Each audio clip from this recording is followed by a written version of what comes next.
6 months into my pregnancy, Judson fell for someone else. He kept a pretty, innocent college student right under my nose, kissing her passionately on the street late at night. When I caught him, he just stared calmly at my swollen belly. Luna, I can't find the passion I had when we were first dating with you anymore. I'm human too. I have physical needs. I didn't hysterically lose control. The second I asked for a divorce, I clearly saw a hidden flash of ecstasy in that girl's eyes. Little did she know, Judson couldn't live without me. I was confident he'd come crawling back to me soon, begging humbly.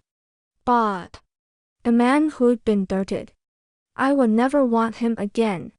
When I caught Judson cheating by pure coincidence. It was a rare sunny weekend. Judson slept in a little that morning and hurried out, saying casually, "Working overtime on the weekend. Don't wait up for me tonight." The nanny almost said something, then swallowed her words, looking at me with a complicated expression. I smiled and said nothing, just told her to get me a blanket. The nanny brushed some hair off the blanket, looking upset. "Madam, the master forgot again. Today is your prenatal checkup day.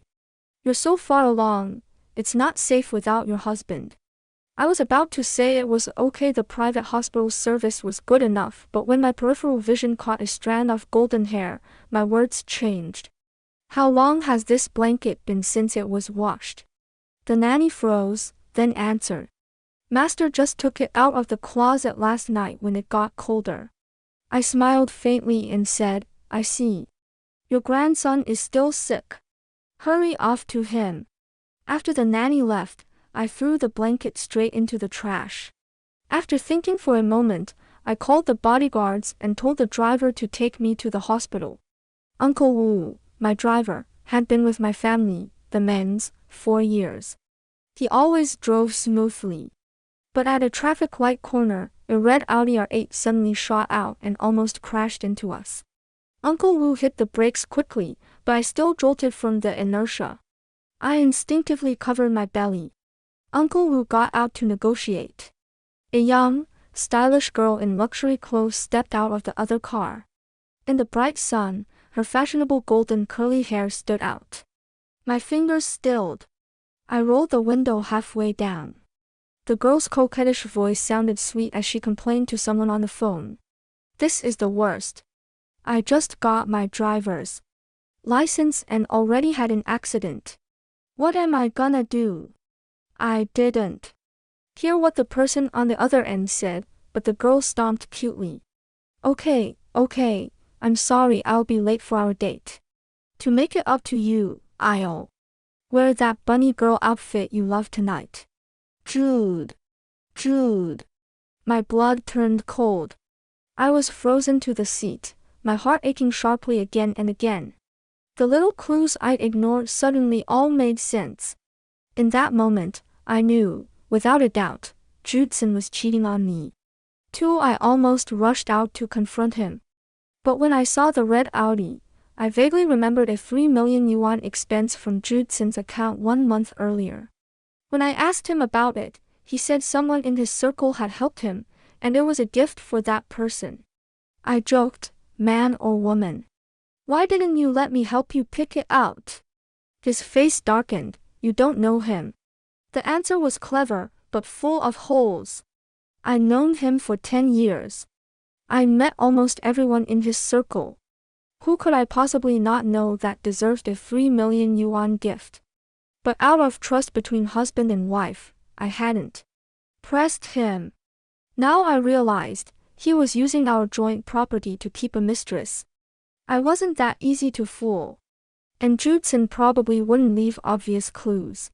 So I signaled Uncle Wu to ask for the car owner's information.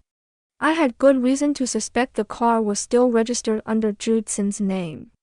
I got out early, told Uncle Wu to have the car towed to the shop, then went to a cafe with a good view to wait for Judson to pass below. Judson arrived even faster than I expected. But when he saw Uncle Wu by the car, he immediately backed away. I watched him flee in panic, then hid in the corner and listened to him lie over the phone.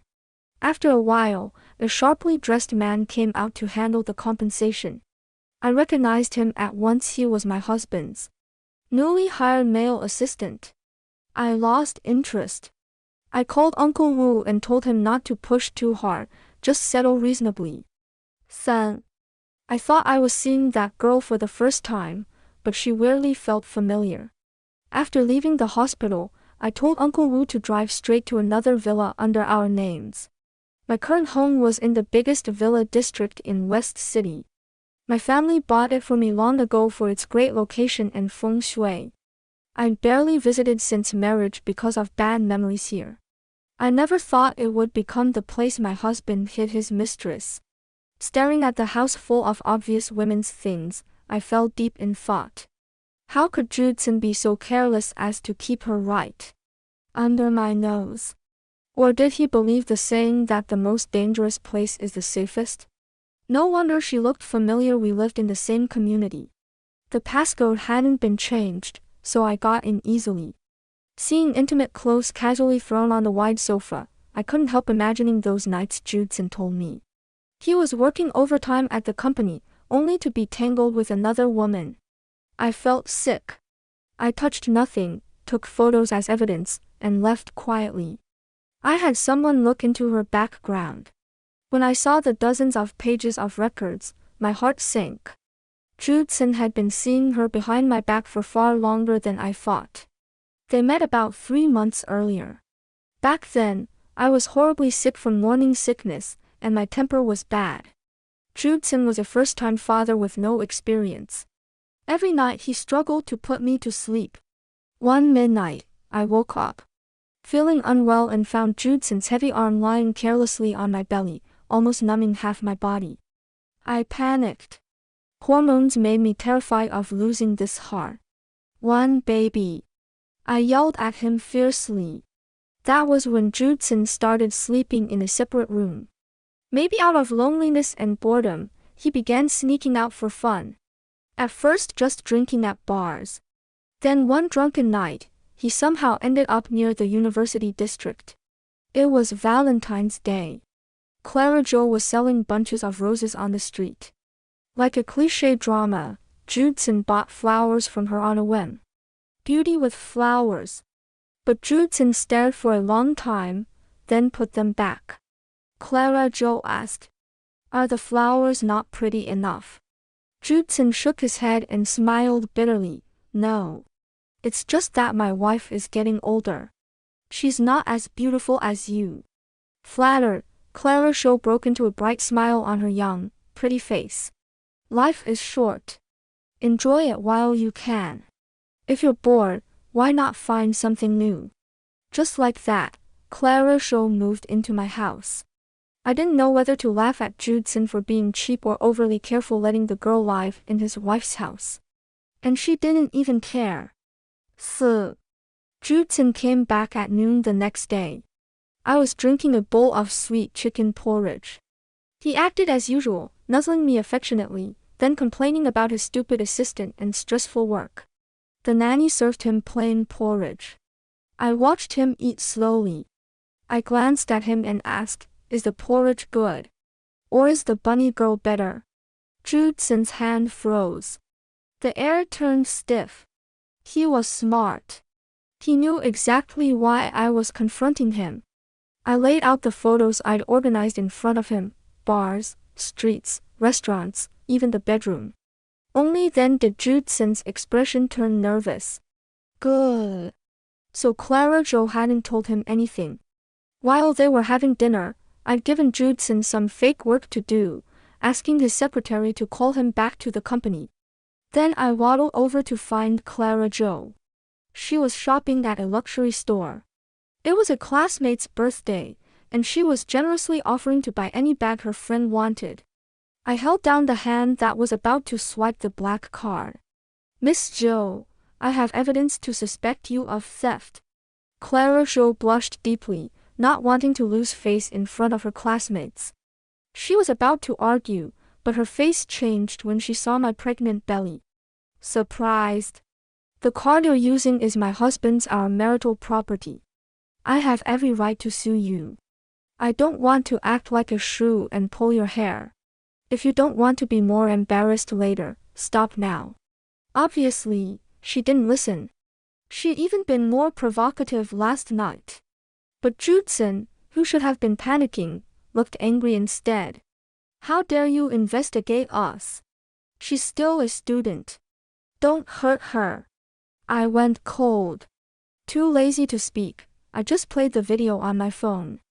They'd been careless enough not to do it in the bedroom, and hadn't noticed I'd fixed the living room camera. He didn't even need to watch the video to hear the filthy sounds coming out. He lowered his eyes quietly. You only care if she gets hurt. But you forgot I have a heart too. It hurts.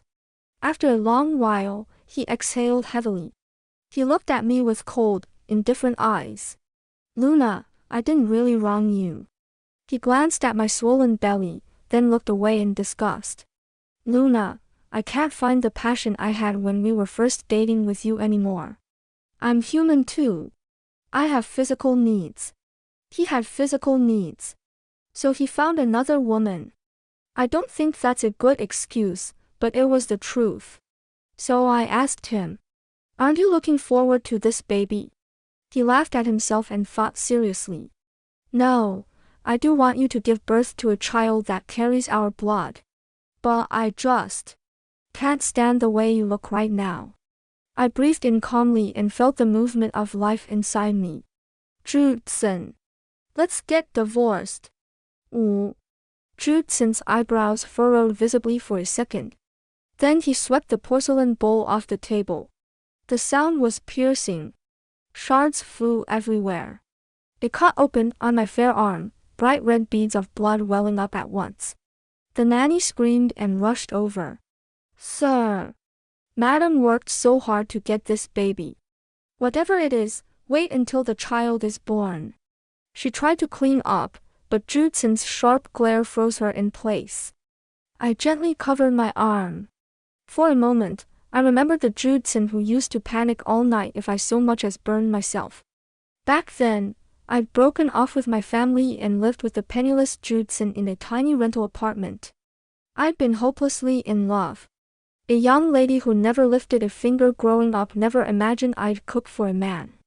Following an online tutorial, I carefully turned on the gas and surprisingly made a whole pot of chicken soup.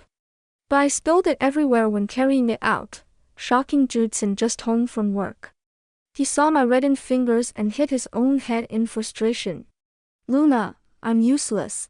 I'm making you suffer with me. After that, he held my hand all night, afraid of losing something precious. I wasn't someone who only knew how to enjoy life. The elite education I had since childhood told me. To survive in this world, I could only rely on myself. So I went back to work, even harder than Judson.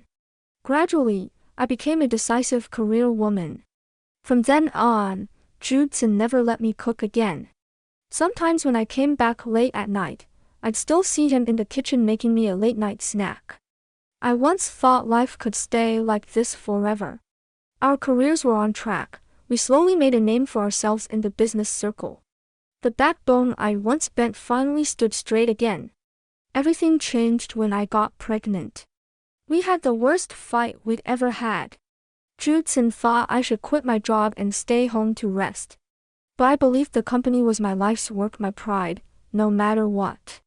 That was when Judson started going out constantly for business, often away for 10 or 15 days at a time. When I called him, his tired voice held disappointment. Luna, I didn't think you took our relationship so lightly. I really want to build this little family. But you just seem to use me as a stepping stone to rebel against the Meng family. I know you went to the hospital to ask about abortion. If that's your choice, I'll respect it. Judson was the man I loved with all my heart. Coupled with hormonal changes, the fight ended with me giving in. The day I bowed down and made up, Judson flew back overnight and handed me a huge bouquet of fresh, dewy red roses. Luna, trust me. I'll run the company well, and I'll protect you and our baby for a lifetime. But now, I looked at the man standing there coldly, arms crossed. When the tide of love recedes, the ugly stones underneath are exposed. 6 Luna man, has pregnancy made you stupid? You think you can go back to the man family if you leave me? Judson's contemptuous gaze said it all. Look at you, just a pregnant housewife. Without me, you're nothing. I knew Judson well enough, so I was ready for a long fight. When his humiliating words didn't shake me, he snapped. Can't you fix this petty, intolerant temper? Which man at our level doesn't have women around? He sighed. Luna, times have changed. You have to adjust your mindset. I promise you, just this once. When you give birth and get back to how you were, I'll slap. My answer was a bright red handprint on his face. Judson left without looking back. He didn't even pack any clothes, just moved to the company. Life stayed calm on my side. I went to prenatal checkups as usual, walked in the yard when I felt good. I gave all the evidence of Judson's cheating to my lawyer. When I sent him the divorce agreement demanding he leave with nothing, he refused without hesitation. Luna man, do you have no conscience? The company has my blood and sweat too. How can you leave me with nothing? I lifted my eyelids casually. Well, why does a cheating man deserve everything good? You're not left with nothing, you still have your love with Clara Jo, right? With your ability, you can probably start over with another woman. Consider this a small compensation for me and the child.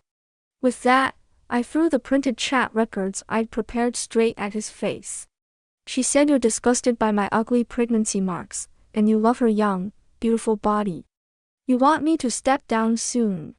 She even said she'd stay childless for you. So touching. Why don't you just divorce me and marry her? Save me the trouble of suing. Judson left in a rage. Funny enough, I didn't even know when Clara Jo was on my WeChat. If she hadn't kept sending intimate photos to pressure me into divorcing, I wouldn't have known Judson was such a romantic. Beneath his calm, handsome exterior lay a romantic heart. I looked through all the photos she sent, amused. The president of 3 listed companies would squeeze time from his busy schedule, wear a childish polo shirt, and sneak into the back of Clara Jo's classroom just to make his little girlfriend happy. Or skip his luxury car just to walk on the street with the chatty girl. Did Judson ever do things like that with me? It was too long ago. I couldn't remember. Either she was shameless, or Judson deliberately kept her there to annoy me. I saw Clara Jo's grinning face in that flashy red Audi several times when I went for checkups. She was beautiful. The youthful, vibrant kind of beauty I no longer had. No wonder Judson was obsessed with her. I narrowed my eyes. It was blinding. I turned to Uncle Wu. We seem to be missing a million-yuan Audi at home. Uncle Wu, go file a lost property report. Call the police if you need to. Uncle Wu hesitated, then finally said, should we take back the villa too? It still belongs to the Men family. I waved my hand. No rush. My instinct told me the real drama was yet to come. Qi. Uncle Wu had been with me for years, treated me like his own daughter. He long been furious about Judson's betrayal, so he acted fast. I didn't expect Judson to rush to the hospital in a rage to confront me because of Clara Jo. After receiving a police summons, Clara Jo skipped class and ran to Judson's company, crying and making a scene. Judson cared deeply about his company's image and hated scandals. He never expected the scandal would come from his supposedly well-behaved little girlfriend. Angry as he was, he still softened and fixed everything for her. But in this digital age, things eventually spiral out of control. Like the trending topic that stayed hot for days, CEO of listed company cheats on pregnant wife with college student. Netizens were bored and loved gossip.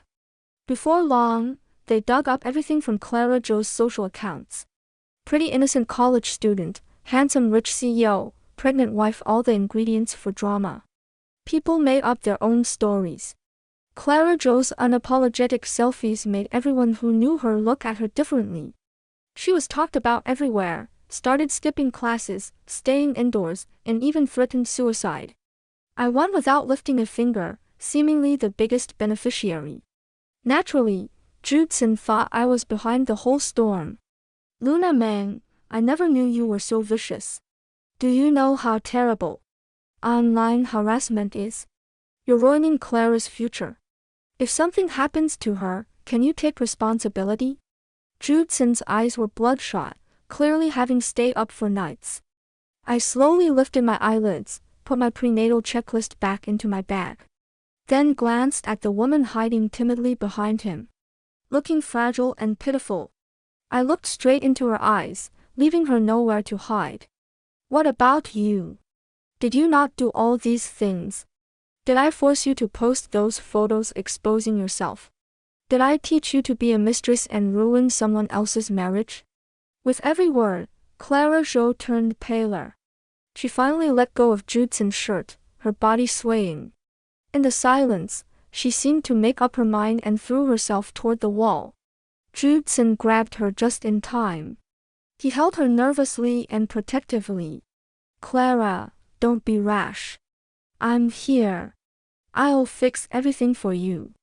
Clara Jo lifted her delicate face, tears streaming down like broken pearls, choking out. Judson, promise you won't lie. If you don't love me, I'll really die for you. Judson wanted to crush her into his arms. His large hand stroked her head, soothing her desperately. No, Clara. My heart hasn't fluttered for anyone in a long time.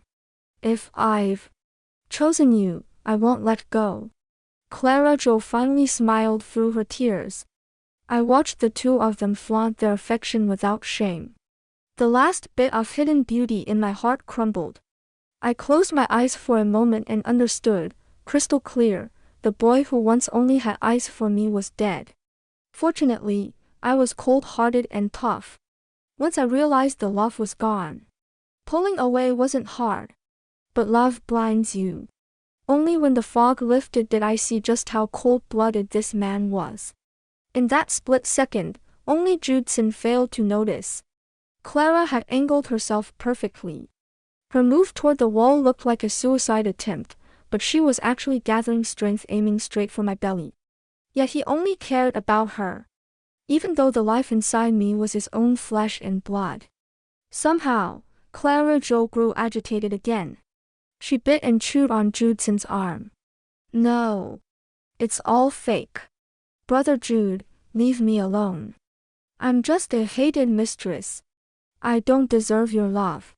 Judson held her tighter, enduring everything, his voice tender. No, Clara. You're not a mistress. You're a treasure sent from heaven. As long as we truly love each other, you're not a mistress. With that, Judson turned his cold gaze to me and said firmly, Luna man. I agree to the divorce. I wasn't surprised. The second he offered a divorce, I clearly saw a hidden flash of ecstasy in the girl's eyes. I had no energy left to watch. I left all divorce procedures to my lawyer. With her new official status, Clara Jo became even more high-profile. Ignoring the online backlash, she posted on social media. Ignorance is no crime, to hold beauty is to be accused. Go, little Jo. She updated her love diary shamelessly and even gained a small group of online supporters. The company faced an unprecedented PR crisis. Yet Judson still followed Clara around, cleaning up her messes until he was burned out. My pregnancy advanced, and my body grew heavier. It was a lie to say I didn't care at all. The string of incidents exhausted me, and the baby was affected. I had to stay in the hospital for over a month to protect the pregnancy. The divorce went smoothly. We picked a random day and collected our divorce certificates. Judson glanced away from my increasingly swollen limbs and said solemnly, You should have aborted the baby when you first asked for divorce. No need to make yourself suffer to guilt me. Are you happy with this ending? I sneered at the repulsive face before me, my hand unconsciously resting on my belly. This was my child. Why should I take away his right to be born, just for a worthless father? After all, I was eagerly looking forward to his arrival. Before I could speak, a lark-like figure skipped over. Ta-da! Congratulations, Mr. Tsin, on escaping the tomb of marriage. Long live freedom. Zhu Tsin tapped her nose affectionately and slipped a ring onto Clara Zhou's ring finger in one smooth motion. Leaving one tomb only to build a love nest with you. Clara, will you marry me? Clara Zhou was stunned by the sudden proposal. No. Nobody gets married this casually. Besides, I'm traditional. I want to wait until I graduate. All the sounds faded away. I blinked. I forgot to mention, love without material support is like sand. It scatters without wind. It's easy to go from luxury to hardship. I wondered how long their love would last without extravagant wealth. 9 The days of waiting for childbirth were peaceful. It didn't feel long before I heard Clara Zhou's name again. The property management of the west suburb villa called.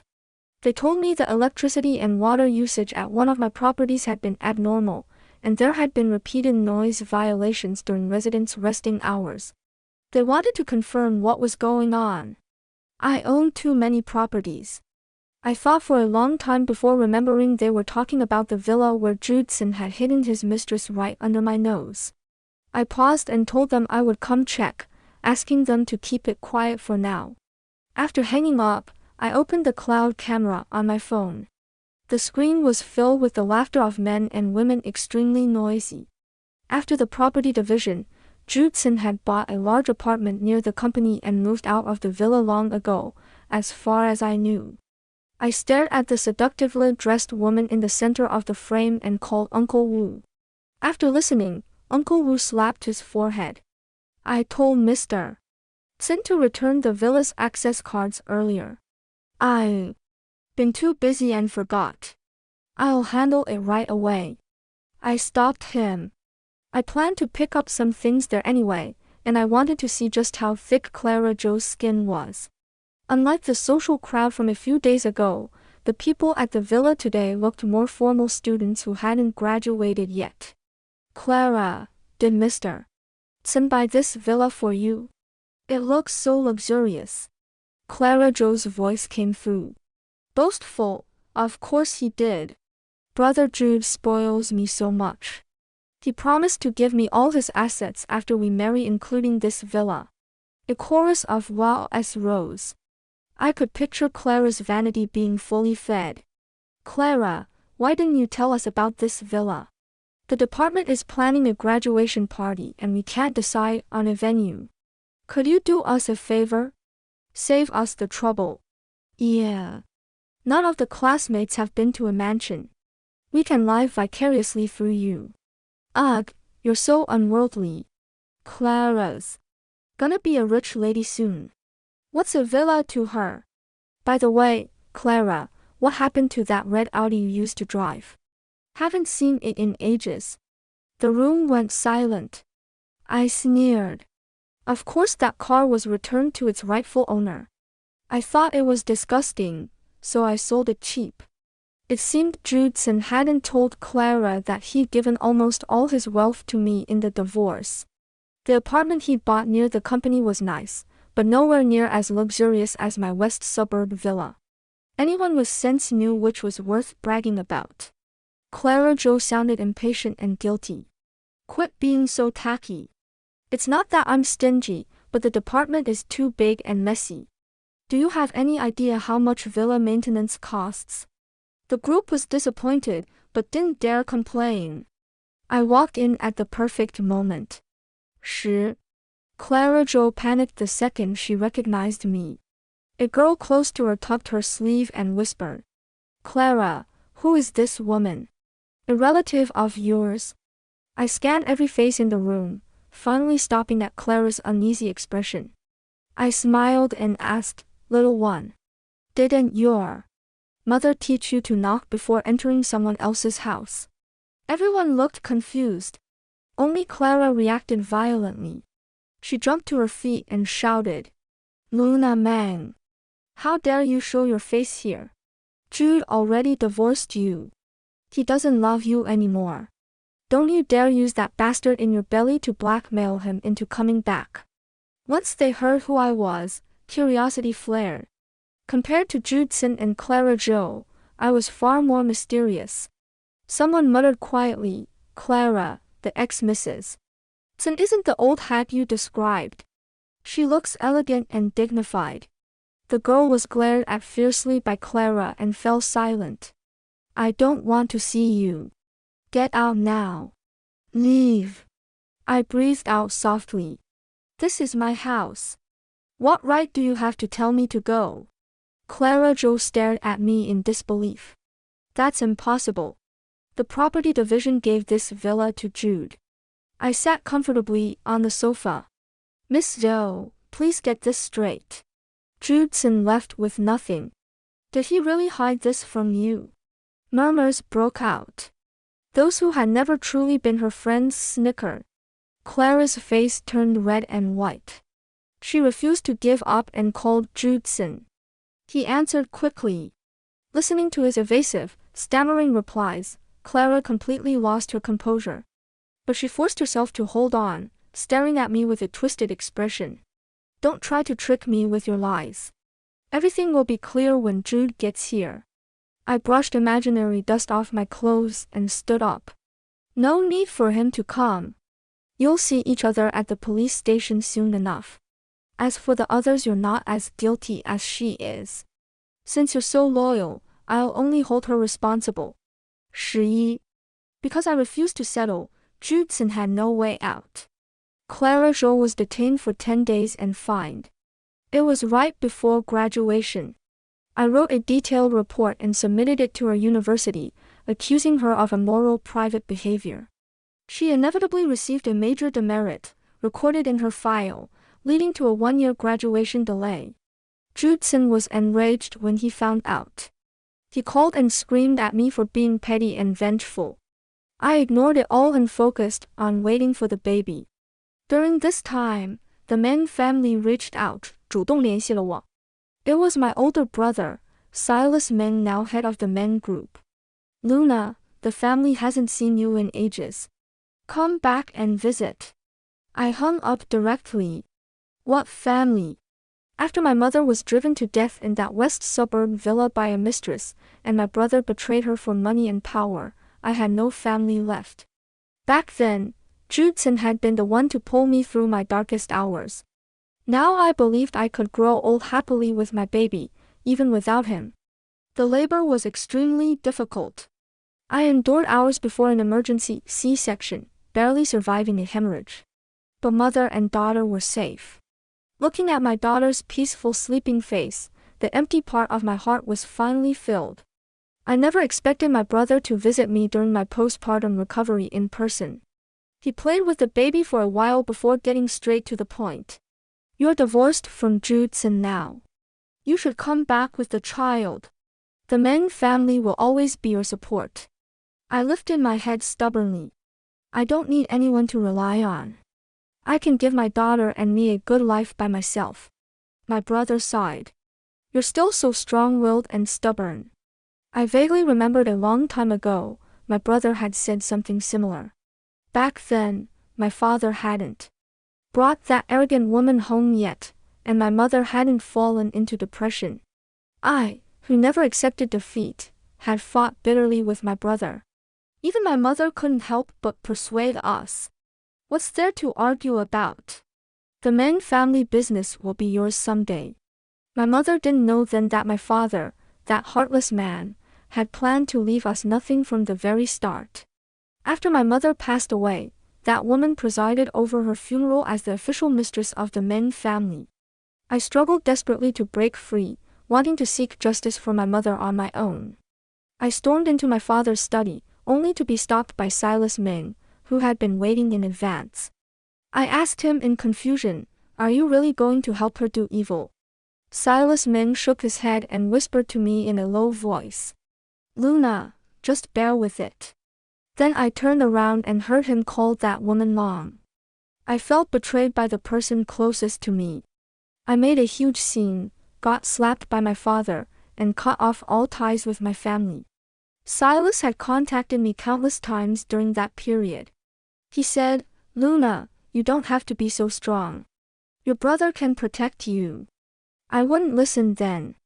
I still wouldn't now. We sat in silence. Before leaving, Silas men changed the subject and asked, "Have you named the little one yet?" I remembered that a month before giving birth, I'd worn out a dictionary and still couldn't find a name I liked. "Call her Stella. She'll take the Meng generation name. Her surname is Meng." With that, he left. I recovered quickly. After the postpartum month, I began taking over part of the company's affairs. I found a reliable nanny for my daughter. Luckily, she was a good baby. She knew mommy was busy, so she mostly just ate and slept, rarely crying. On the day I officially returned to the company, I inevitably ran into Judson and Clara Jo. Clara Jo hadn't graduated smoothly and had no skills outside, so she'd come begging for a job at the company. Judson didn't trust her outside, so he kept her under his nose as his intern secretary. When I pushed open the door to the CEO's office, Clara Jo was sitting on Judson's lap, feeding him grapes. She didn't even stand up when I entered. I coughed lightly. The company clearly states that doing non-work-related things during office hours results in salary deductions. Clara Jo exploded immediately. "What's it to you? The company isn't yours alone." She trailed off when she saw Judson's dark face, finally realizing she'd said the wrong thing. Maybe it hadn't been before. But now, the company really was mine alone. Judson had claimed the company was his life's work, so I mercifully let him keep the title of CEO. After all, no one fights against money. Having a capable senior worker like him saved me a lot of trouble. "Why didn't you tell me you were coming today?" Judson frowned. I shrugged. "Like your little girlfriend just said, the company is mine. I don't need to report to you when I come. Clara Jo violated company rules. It's only right I punish her." Clara Jo began to complain indignantly. "Jude, the company would have collapsed without you. How can you let this incapable woman order you around?" I wasn't angry, but Judson's expression changed instantly. He chased Clara Jo out. He rubbed his tired brow. "Speak. What do you want from me?" I placed the folder on his desk. "I want the plan from the CEO's office within 3 days. Judson glanced roughly at it and snapped. "Are you crazy? The company should be cutting costs and improving efficiency right now. Starting a new business on a whim is ridiculous." I smiled casually. "Judson, don't forget, since the day I met you, when have I ever made a bad decision? The worker should know his place. Don't yell at your superior. Do more, ask less." 13. While all departments were busy, only Clara Jo stood out like a sore thumb. She'd been assigned basic errands, easy, low-risk work. Her colleagues knew her level well, so nothing important ever passed through her hands. Clara Jo felt looked down on, yet she couldn't contribute anything meaningful, so she could only glare in frustration. At the regular morning meeting as usual, Clara Jo crashed straight into Judson at the door. She held a phone tripod, the camera pointed straight at Judson's tired but still handsome face. "Honey, say you love me." With nothing else to do, Clara Jo had become a relationship vlogger using the fans she'd gained online, filming short videos all day. Judson had pulled an all-nighter and could barely stand, let alone act lovey-dovey. He pushed the camera away and scolded softly, "Stop being silly." Clara Jo's eyes flicked between me, watching amusedly, and Judson. Tears welled up in her eyes. "I knew it. You're sick of me now, think I'm useless. You'll all keep secrets from me. I'm tired of being looked down on. I'll leave you alone." Judson panicked, scrambling to wipe her tears. He coaxed her for a long time, even making us late for the morning meeting. The other colleagues were used to it clearly. This wasn't the first time. In the end, to show how much he valued Clara Jo, Judson shifted part of the CEO assistant's work to her, calling it training a new talent. I said nothing. For the healthy development of the company, I gave employees enough freedom. But if something went wrong, I would hold them accountable without hesitation. No wonder people underestimated her. Clara Jo was useless at everything except causing trouble. She either spilled tea on important documents or filmed videos with her phone, almost shoving it in clients' faces. I deducted a month's salary from her without hesitation. She pouted and complained to Judson, insisting he buy her a bag to cheer her up. Judson was miserable. It was almost funny a CEO with a 7-figure salary could barely satisfy her material desires. Compared to his discomfort and bitterness, I felt unusually light and at ease when facing him.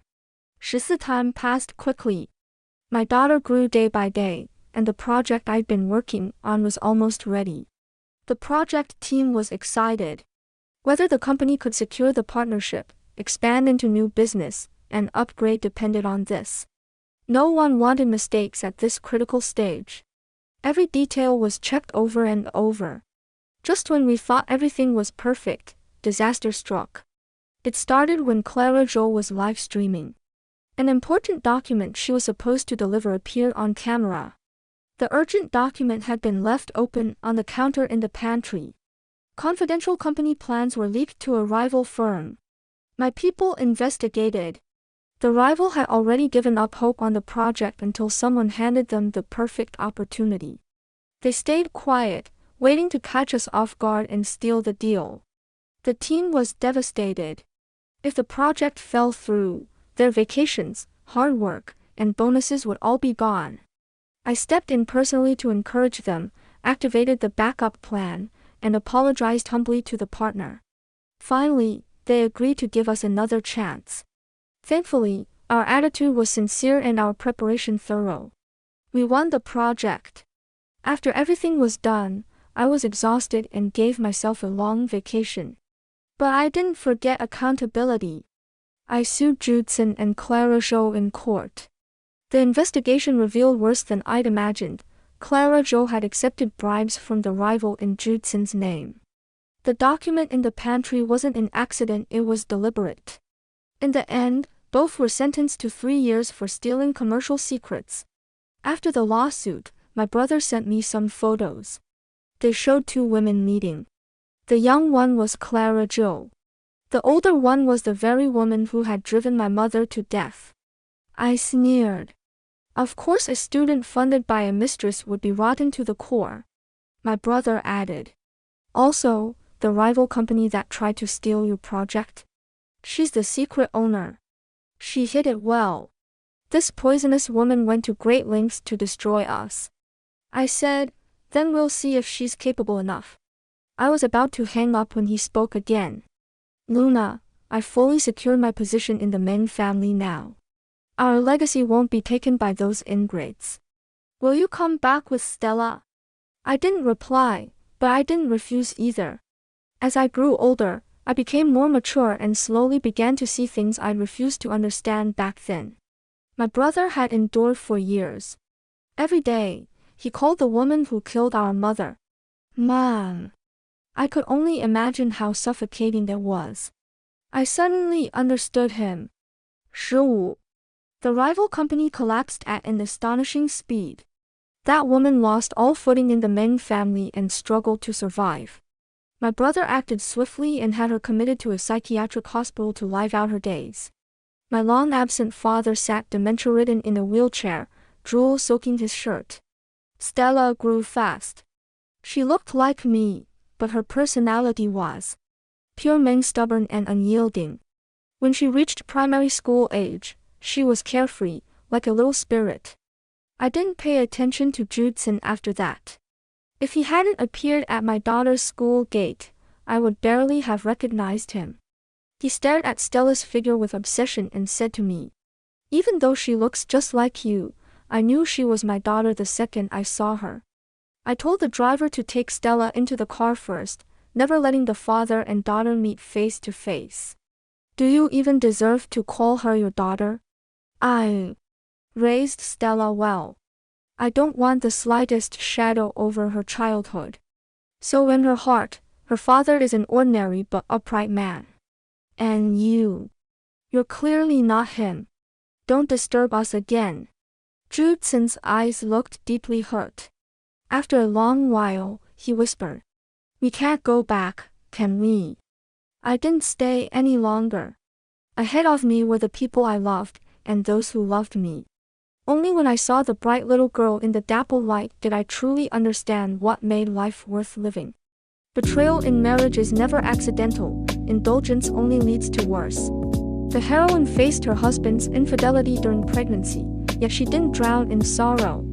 Instead, she calmly gathered evidence, divorced resolutely, and protected herself and her child with her own abilities, making the betrayers pay the price they deserved.